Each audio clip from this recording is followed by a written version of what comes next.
Al-Khidmat foundation Pakistan, کوئی تعبیر ادھوری نہ رہے۔ مرحبا مرحبا مرحبا مرحبا مرحبا مرحبا مرحبا مرحبا۔ رب کے حضور پیش ہونا ہوگا اور اپنے ہر عمل کا حساب دینا ہوگا کہ اتنے زیادہ انعامات کے باوجود ڈرتے اور کانپتے رہتے تھے کہ آخرت میں ہمارے ساتھ کیا معاملہ ہوگا۔ حضرت عائشہ رضی اللہ تعالی عنہ نے پوچھا کہ اے اللہ کے رسول، آسان حساب کا کیا مطلب ہے؟ ویڈیو آگے دیکھنے سے پہلے چینل کو سبسکرائب کریں اور بیل آئیکن پر کلک کریں۔ اعوذ باللہ من الشیطان الرجیم، بسم اللہ الرحمن الرحیم۔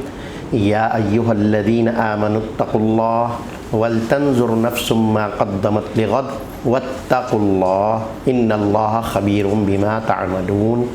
صدق اللہ العظیم۔ حضرات محترم، عقیدہ توحید کے بعد فکر آخرت یا عقیدہ آخرت جو ہے وہ انتہائی بنیادی عقیدہ ہے، جس کے بغیر انسان کا اس دنیا میں کوئی بھی عمل مستحسن نہیں ہو سکتا۔ اگر وہ فکر آخرت کے بغیر ہوگا، یعنی آخرت کی جواب دہی کے احساس سے خالی ہوگا، تو اس کا سارا صلہ اور بدلہ دنیا کے لیے ہی ہوگا، دنیا میں ہی ہوگا، آخرت میں کچھ نہیں ہوگا۔ اصل مسئلہ یہ ہے کہ فکر آخرت یا عقیدہ آخرت کا مفہوم یہ نہیں ہے کہ ہم جو ہیں بس یہ اس پر ایمان لے کر آ جائیں، زبان سے اقرار کر لیں کہ میں آخرت پر یقین رکھتا ہوں۔ عقیدہ آخرت کا مفہوم یہ ہے کہ ہم دل و جان سے اس بات کو سمجھتے ہیں کہ اس دنیا میں گزارے جانے والے ہر لمحے کا، ہر عمل کا ہم نے اپنے رب کو جواب دینا ہے۔ صرف یہ نہیں ہے کہ زندگی ختم ہو جائے گی، ہمیں موت آ جائے گی، بلکہ موت کے بعد ہمیں دوبارہ اٹھایا جائے گا، رب کے حضور پیش ہونا ہوگا اور اپنے ہر عمل کا حساب دینا ہوگا۔ یہ وہ احساس ہے، یہ وہ جذبہ ہے، یہ وہ عقیدہ ہے، یہ وہ یقین ہے جو کسی بھی انسان کے اندر جتنا پختہ ہوگا وہ اس دنیا کے اندر اپنے اعمال کی اصلاح کرے گا۔ یہی معاملہ ہے رسول اللہ صلی اللہ علیہ وسلم بحیثیت اللہ کے رسول کے یا آپ کے صحابہ کرام اس فکر سے ہر وقت جو ہے نا وہ خوف زدہ رہتے تھے۔ تمام تر نیکیوں کے باوجود، اللہ کی اتنی زیادہ قربت کے باوجود، اللہ کے اتنے زیادہ انعامات کے باوجود ڈرتے اور کانپتے رہتے تھے کہ آخرت میں ہمارے ساتھ کیا معاملہ ہوگا۔ رسول اللہ صلی اللہ علیہ وآلہ وسلم نے فرمایا، جو اپنے رب کے سامنے کھڑا ہونے سے ڈر گیا وہ کامیاب ہو گیا۔ اللہ کے رسول نے دعا فرمائی، اللہم حاسبنی حسابا یسیرا۔ ام المؤمنین حضرت عائشہ رضی اللہ تعالی عنہ نے پوچھا کہ اے اللہ کے رسول، آسان حساب کا کیا مطلب ہے؟ آپ نے فرمایا کہ جس شخص کے نامہ اعمال پر اللہ تعالیٰ نے نگاہ ڈالی اور خاموشی اختیار کی، یعنی کہ سوال نہیں کیا، تو وہ شخص کامیاب ہو گیا اور یہ آسان حساب ہوگا۔ لیکن جس شخص سے سوال کر لیا گیا، کیوں کر لیا گیا؟ وہ شخص بس مارا گیا۔ تو میرے بھائیوں اور دوستوں، اصل میں ہمیں اسی بات کی فکر کرنی ہے کہ ہم قیامت کے روز اللہ کو کیا جواب دیں گے۔ یہ احساس جتنا ہمارے اندر ہوگا، جتنا پختہ ہوگا، اتنا ہم ہمارے قدم لڑکھڑانے سے بچیں گے۔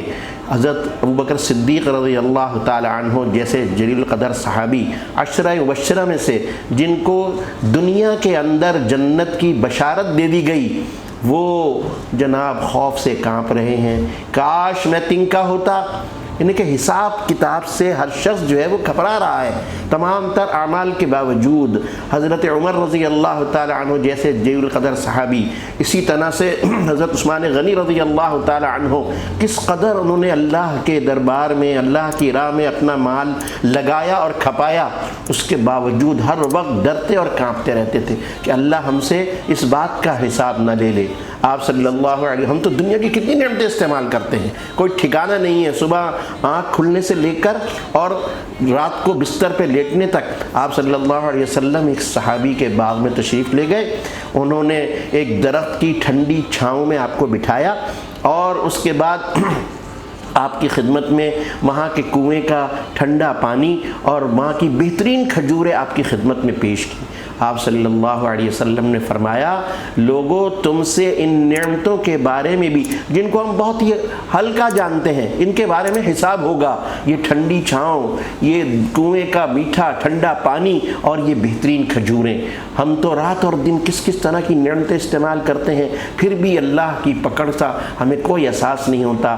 رات اور دن کس قدر مظالم ہو رہے ہیں، لوگوں کی حق تلفی ہو رہی ہے، ماں باپ کی خدمت نہیں ہو رہی ہے، نمازیں بھی پڑھتے ہیں اور اس کے باوجود بازار میں جا کر سودی لین دین بھی کرتے ہیں۔ ہمیں جواب کا احساس ہی نہیں ہے کہ ہمیں اللہ کو یہ جواب دینا ہوگا جس چیز کو حرام کر دیا گیا، مطلقاً حرام ہے۔ سودی لین دین ایسا ہے جیسے کوئی اللہ اور اس کے رسول کے خلاف کھلی جنگ کر رہا ہے، اس کو روکنے کے بجائے ہم اس میں شامل ہوتے ہیں، اس کو کاروبار کی ترقی کی بنیاد سمجھتے ہیں، معیشت کی بنیاد سمجھتے ہیں، لیکن ہمیں اس کا احساس ہی نہیں ہوتا کہ اللہ اور اس کے رسول کو کیا جواب دیں گے۔ آج تھوڑے سے پیسے آ جائیں گے ہمارے پاس، لیکن فرمایا سودی لین دین کرنے والا ایسا ہے جیسے شیطان نے اس کو چھو کر باولا کر دیا ہو۔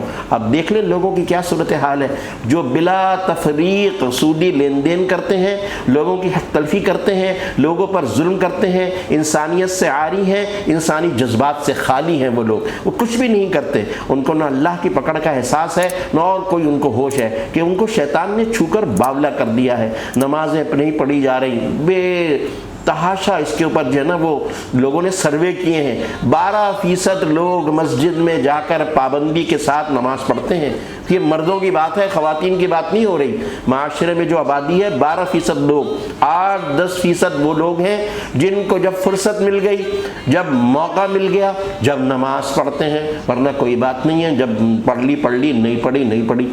80% لوگ جس معاشرے کے اندر نماز نہ پڑھتے ہوں یا پابندی کے ساتھ نہ پڑھتے ہوں، بتائیے اس معاشرے پہ اللہ کی رحمت ہوگی؟ یہ صرف اسی وجہ سے ہے کہ اللہ کے دربار میں کھڑا ہونے کا احساس نہیں ہے۔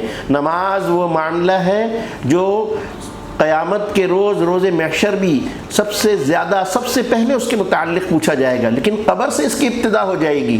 روایت میں آتا ہے جو شخص نمازوں کا پابند ہوگا، اپنی نماز میں تاخیر نہیں کرتا ہوگا، با جماعت نماز ادا کرنے کی اس کو فکر ہوگی، جب قبر میں اس کو دفنایا جائے گا، چاہے وہ رات کا وقت ہو یا دن کا وقت ہو، جب منکر نکیر اس کو سوال کرنے کے لیے اٹھائیں گے تو اس کو ایسا محسوس ہوگا جیسے سورج غروب ہو رہا ہے اور اس کی عصر کی نماز کا وقت نکلا جا رہا ہے۔ اس کو وہ فکر ہوگی، وہ منکر نکیر کی ہیبت میں نہیں مبتلا ہوگا، ان کی طرف سے کسی خوف میں مبتلا نہیں ہوگا، بلکہ اس کو اس بات کی فکر ہوگی اس کی عصر کی نماز کا وقت نکلا جا رہا ہے۔ وہ ان کو پرے ہٹائے گا اور کہے گا بھائی مجھے نماز پڑھنے دو، پہلے میری عصر کا وقت نکلا جا رہا ہے۔ جو شخص آنکھ کھلتے ہی نماز کی فکر ہوگی تو اس کے پھر سوال و جواب کتنے آسان ہوں گے۔ ہم نے آج اس نماز کو ہلکا سمجھ لیا ہے، ہم اس دنیا میں کھڑے ہونے کو اپنے لیے بوجھ سمجھتے ہیں۔ وہ ایک سجدہ جسے تو گراں سمجھتا ہے 1000 سجدوں سے دیتا ہے آدمی کو نجات۔ وہ ایک سجدہ جس کا شیطان نے انکار کیا، ایک مرتبہ انکار کیا۔ ہم اللہ کی کتنی نعمتیں استعمال کرتے ہیں، رات اور دن سجدوں سے انکار کرتے ہیں۔ دن میں 5 مرتبہ اللہ کی طرف سے بلانے والا مؤذن ہمیں پکارتا ہے، ہم اس پکار پہ لبیک نہیں ہوتے۔ یا تو ہم سو رہے ہوں گے، یا ہم کاروبار میں مصروف ہوں گے، شام کو کھیل تفریح میں مصروف ہوں گے، رات کو ٹی وی میں ڈراموں میں اور اس طرح کی گھریلو مصروفیات میں ہوں گے۔ ہمیں فکر ہی نہیں ہوتی کہ اس رب کے سامنے ہم نے جا کر ان تمام لمحات کا حساب دینا ہے۔ تو اس لیے یہ آخرت کا عقیدہ اور اس کو پختہ کرنے کا صحیح طریقہ یہ ہے کہ دنیا کی محبت کو دل سے نکالا جائے۔ اللہ کے رسول صلی اللہ علیہ وسلم نے فرمایا دلوں کو زنگ لگ جاتا ہے جس طرح سے لوہے کو پانی لگنے سے۔ صحابہ نے پوچھا یہ کیسے دور ہوگا؟ فرمایا 2 چیزیں اختیار کر لو، صرف 2 چیزیں بتائیں، ان تمام بیماریوں کا اللہ کی ذات پر یقین ہوگا، آخرت کی جواب دہی کا احساس ہوگا۔ موت کو کثرت سے یاد کرو۔ جب ہم کسی کی میت دیکھتے ہیں، ہائے بیچارہ، ابھی عمر ہی کیا تھی، ابھی چند دن پہلے تو ہمارے ساتھ تھا، لیکن ہمیں یہ احساس نہیں ہوتا کہ ہم ان بیچاروں کی لسٹ میں میرا نام بھی کسی وقت بھی آ سکتا ہے، ابھی بھی آ سکتا ہے، تھوڑی دیر میں بھی آ سکتا ہے۔ تو موت کو کثرت سے یاد کرنا، اور دوسرا یہ قرآن پاک کی کثرت کے ساتھ تلاوت کرنا۔ قرآن پاک کی تلاوت بے سوچے سمجھے نہیں، قرآن کے اندر یہ تاثیر ہے، یہ اس کا آج بھی زندہ معجزہ ہے کہ یہ قرآن جو ہے انسان کو اندر سے تبدیل کرتا ہے۔ بار بار جو وہ اپنے رب کی حمد و ثنا اس کے اندر پڑھتا ہے، آخرت کے انعامات دیکھتا ہے، دوزخ کا عذاب دیکھتا ہے، تو اس کے ایمان میں تازگی آتی ہے۔ اس قرآن نے آج سے 1400 سال پہلے بھی اس معاشرے کو تبدیل کیا تھا جو آج کے معاشرے سے بھی گیا گزرا تھا۔ اس معاشرے میں کوئی نیکی، کوئی بھلائی موجود نہیں تھی، لوگ سر تاپا کفر میں، الحاد میں، شرک میں ڈوبے ہوئے تھے، اپنی بیٹیوں کو زندہ دفن کرتے تھے۔ قرآن اترتا گیا، وہ لوگ تبدیل ہوتے گئے، اور ہم یہ دیکھیں قرآن کا وہ حصہ جو آخرت پر مبنی ہے، جس میں آخرت کی یاد دہانی ہے، تذکیر ہے، آخرت کی پکڑ ہے، جواب دہی کا احساس ہے، وہ زیادہ حصہ مکی دور میں انہی صورتوں نے ان لوگوں کو تبدیل کیا۔ آج بھی قرآن کے اندر ہی صرف یہ تاثیر ہے کہ ہم قرآن کی طرف صحیح طرح سے متوجہ ہوں۔ رمضان کا مہینہ قرآن کا مہینہ ہے، اس میں اگر ہم لگ جائیں پوری یکسوئی کے ساتھ اور اللہ سے دعا کریں، اس قرآن کو عملی طور پر ہم اختیار کرنے والے بن جائیں، صرف زبانی پڑھنے سے نہیں، بہت زیادہ سر دھننے سے نہیں۔ ماشاءاللہ قاری صاحب نے کیا اچھی تلاوت کی، آج تو کوئی غلطی نہیں آئی۔ یقیناً وہ قاری صاحب کے لیے بھی اور سننے والوں کے لیے نیکیوں کی ضرور ہے، لیکن نجات کا ذریعہ نہیں ہے۔ یہ واہ جو ہے نا، نجات ہوگی عمل کرنے میں اور اس میں غور و فکر کرنے میں۔ جب تک قرآن میں غور و فکر نہیں ہوگا، قرآن کی تلاوت کرتے ہوئے اس میں غور و فکر کرتے ہوئے یہ نیت نہیں ہوگی کہ اس قرآن کے ذریعے میری زندگی تبدیل ہو، میرا عمل تبدیل ہو، جو میری خرابیاں، میری برائیاں ہیں وہ تبدیل ہوں، تو یقیناً پھر اللہ تعالیٰ اپنی رحمت کرنے والا ہے۔ جس طرح سے پہلے لوگ بدلے ہیں، آج بھی لوگ بدل جائیں گے، اور آج کے اس جدید دور میں بہت ساری مثالیں ہیں، لوگوں نے قرآن سنا اور تبدیل ہو گئے۔ وہ لوگ جو ایمان نہیں لاتے تھے، جو کافر تھے، انہوں نے قرآن، ان کے اوپر اتنا تاثیر ہوئی اس کی کہ وہ تبدیل ہو گئے اندر سے اور اللہ کی رحمت کے مستحق قرار پائے۔ تو ہمیں اپنے عقیدہ آخرت کو اس لحاظ سے اثر نو درست کرنا ہوگا قرآن و حدیث کی روشنی میں، کہ اللہ ہم سے راضی ہو جائے اور یہ سب کچھ جو ہے ہماری نجات کا ذریعہ بن جائے۔ وآخر دعوانا الحمدللہ رب العالمین۔